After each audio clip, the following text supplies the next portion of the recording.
ஓம் நமச்சிவாய. அன்பு நேயர்களே அனைவருக்கும் வணக்கம். நாம் இப்பொழுது முக்கியமான கிரக பெயர்ச்சியான செவ்வாய் பகவான் வருகின்ற ஏப்ரல் மாதம் 2ஆம் தேதி முதல் மே மாதம் 11ஆம் தேதி வரை அவர் கும்பராசியிலிருந்து மீன ராசிக்கு பெயர்ச்சி அடைகிறார். மீன ராசி நேயர்களே, உங்க ராசியிலேயே தான் செவ்வாய் பகவான், உங்களோட தனாதிபதி செவ்வாய் பகவான். ஆல்ரெடி சனீஸ்வரன் ஜென்ம சனியா உங்க ராசியிலே உங்க தலைமையிலே உட்காந்துட்டு படாத பாடு படுத்திட்டு இருக்கா நினைச்சிட்டு இருக்கீங்க. உங்களுக்கு இந்த செவ்வாய் பகவான் 2க்கு அதிபதி உங்க ராசியில் பெயர்ச்சி அடைந்து இந்த 40 நாள், ஏன்னா சூரியனும் அங்கதான் இருக்காரு, புதன் பகவானும் 10ஆம் தேதி உங்க கூட வந்துருவாரு. மொத்தத்தில் இந்த 4 கிரகங்களும் 40 நாள்ல இந்த 14ஆம் தேதிக்கு அப்புறம் சூரியன் மேஷத்துக்கு போயிடுவாருங்க. புதனும் மேஷத்துக்கு போயிடுவாங்க. சனி செவ்வாய் இணைவு தான் ஆல்மோஸ்ட் 40 நாள் இருக்கும். ஏன்னா சனீஸ்வரன் அங்கதான் 2.5 வருஷம் இருக்க போறாரு. இந்த செவ்வாய் பகவான் உங்களுக்கு 2ஆம் இடத்துக்கு அதிபதி அவர் வரும்போது, ஏன்னா சனி செவ்வாய் இணையும் போது சில பிரச்சனைகள், தொந்தரவுகள்லாம் எல்லாருக்குமே கொடுக்கறதுக்கு ரெடியா இருப்பாங்க. ஏன்னா இவரும் கர்மகாரகன் சொல்லக்கூடிய சனி பகவான் நியாயம், அதாவது நம்ம என்ன கர்மா வாங்கிட்டு இருக்கோம், நமக்கு என்ன பலனை கொடுக்கணும், நல்லது பண்ணா நல்லது, கெட்டது பண்ணா கெட்டதுன்றத தீர்மானித்து கொடுக்கக்கூடிய அமைப்பு கொண்டவர் சனீஸ்வரன். செவ்வாயும் அது மாதிரிதான். என்ன அதாவது ஏன்னா அவர் இருக்கிற இடத்தை மீறி பார்க்கிற பார்வை இடத்தெல்லாம் பாவத்தன்மை பண்ற கிரகம் செவ்வாய். சனியும் செவ்வாயும் சேர்ந்து உங்களுக்கு மீன ராசிக்கு இந்த 40 நாள்ல சற்று கவனம், எச்சரிக்கைன்னு எதுல போனாலும் பிரச்சனை, தடை. ஏற்கனவே நீங்க நீண்ட நாளா ஒரு இடத்துல தொழில் பண்ணிட்டு இருக்கீங்க, அங்க ஒரு டிஸ்டர்பன்ஸ், அங்க ஏற்கனவே இருந்த அந்த லேண்ட் ஓனரோ அவர் இந்த பிரச்சனை பண்றது, இந்த இடத்த மாத்துங்கன்னு சொல்றது, அது மூலயமா உங்களுக்கு சட்டச்சிக்கல் உருவாக்கி அதுல பிரச்சனை எல்லாம் ஏற்படுத்தி கொடுத்துட்டு இருப்பார் சனீஸ்வரன்.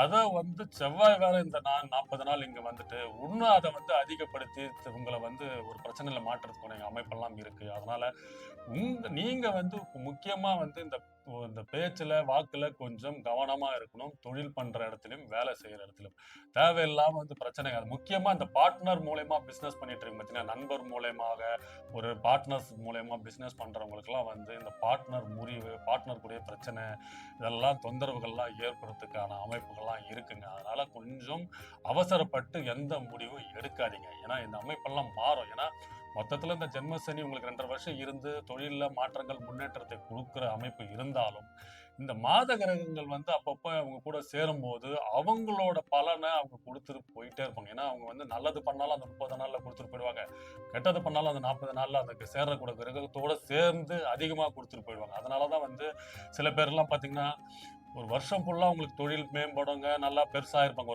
ஒரு 2 வருஷத்துல ஒருத்தர் பாத்தீங்கன்னா நல்லா டெவலப் ஆயிருப்பாரு. ஆனா ஒரு சில மாசத்துல பாத்தீங்கன்னா செம்மையா ஒரு பிசினஸ் லாஸ் டவுன் ஆயிருக்கும், பிரச்சனையில மாட்டியிருப்பாரு, ஆக்சிடென்ட் ஆயிருக்கும், கார் பொருள் ஏதாவது தொலைஞ்சிருக்கும், அவங்க வீட்டுல ஏதாவது உடம்பு சரியில்லாம ஆயிருக்கும், அம்மாவுக்கு பிரச்சனை வந்திருக்கும்.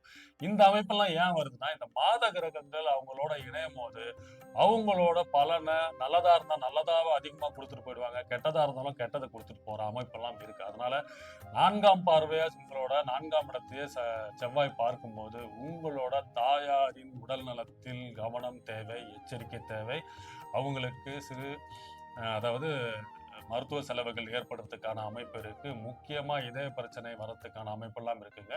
இதை நீங்க அசால்ட்டா இருந்துடாதீங்க. அதாவது நீங்க எங்கோ வேலை விஷயமா பிஸியா இருங்க, உங்க அம்மா ஃபோன் பண்றாங்க, எதுக்கோ கூப்பிடுறாங்க, இல்ல சின்னதா ஏதோ இருக்குப்பா, ஒரு டயர்டா இருக்கு அப்படின்னு சொன்னாங்கன்னா உடனே மருத்துவத்துக்கு ஹாஸ்பிட்டலுக்கு கூப்பிட்டு போயிடுங்க. ஏன்னா தேவையில்லாம இது கொஞ்சம் விபரீதத்தை ஏற்படுத்தும் அமைப்பெல்லாம் இருக்கு. அதுல மட்டும் தாயாரின் உடல் நலத்தில் கொஞ்சம் எச்சரிக்கை, கவனம் தேவை. மீனராசிரியர்களே கொஞ்சம் எச்சரிக்கை, கவனமா இருங்க. அது மட்டும் இல்லாமல் நான் ஏற்கனவே அந்த தொழில் பார்ட்னர் விஷயமா, பார்ட்னரை வச்சு பிசினஸ் பண்ற தொழிலெல்லாம் கொஞ்சம் சங்கடங்கள், தொந்தரவுகள்லாம் ஏற்படுத்திருக்கு. உங்களோட பிசினஸே முடிவுக்கு கொண்டு போற அமைப்புகள்லாம் இருக்கும். அதனால கொஞ்சம் அதுல பிரச்சனையை வளர்க்காம சாதகமா முடிச்சுங்க. எதுக்கு இதை நம்ம சொல்றோம்னா, இதை நீங்க பாத்தீங்கன்னா இந்த மாதிரி அமைப்பு, ஏதாவது இந்த மாதிரி சூழ்நிலை வரும்போது சரி இது நமக்கு இருக்கு, அதனால நம்ம கொஞ்சம் எச்சரிக்கையாகவும் கவனமா இருக்கும்ன்ற மாதிரி நீங்க கொஞ்சம் தாழ்ந்து போனீங்கன்னா நல்லதா அமையும். சரிங்களா? அதுவும் இல்லாம 8ஆம் பார்வை 8ஆம் இடத்தையே பார்க்கிறாரு. அதனால விபத்து, கண்டங்கள், வாகன மாற்றம், வாகனத்தில் சேதம், வாகனம்ல சில சில பிரச்சனைகள்லாம் ஏற்படுறதுக்கான அமைப்பு இருக்கு. அதனால நீண்ட தூர பிரயாணங்கள் வாகனத்தில் செல்லும் போது, இல்ல சும்மா நீங்க பார்க்குக்கு போயிட்டு எக்ஸசைஸ் பண்ண போற அப்படி இந்த வாக்கிங் போகும்போதே சிறு சிறு காயங்கள், விபத்துகள் ஏற்படுறதுக்கான அமைப்பு இருக்கு. மீனராசி நேயர்களே, இந்த 40 நாள் செவ்வாய் பயிற்சி உங்களுக்கு 2க்கு அதிபதி வரும்போது உங்க குடும்பத்திலையும் பிரச்சனைகள்லாம் ஏற்படுறதுக்கான அமைப்பு வாய்ப்பு இருக்கு. ஏன்னா கணவன் மனைவி பிரிஞ்சு ஏதாவது கேஸ் வழக்கெல்லாம் போட்டிருந்தீங்கன்னா உங்களுக்கு சாதகமா வரும்னு எதிர்பார்த்திருந்தீங்கன்னா இந்த 40 நாள்ல அது வந்து வராம அதாவது தள்ளி போறதுக்கான அமைப்புலாம் இருக்கு. உங்களுக்கு சாதகமான முடிவுகள் வரும். ஆனா இந்த 40 நாள்ல வராம கொஞ்சம் நாட்கள் கழிந்து செல்றதுக்கான அமைப்புகள்லாம் இருக்கு. மொத்தத்தில் இந்த செவ்வாய் பயிற்சி சில சங்கடங்கள், தொந்தரவுகள் கொடுத்துக்கான அமைப்புகள்லாம் இருக்குங்க.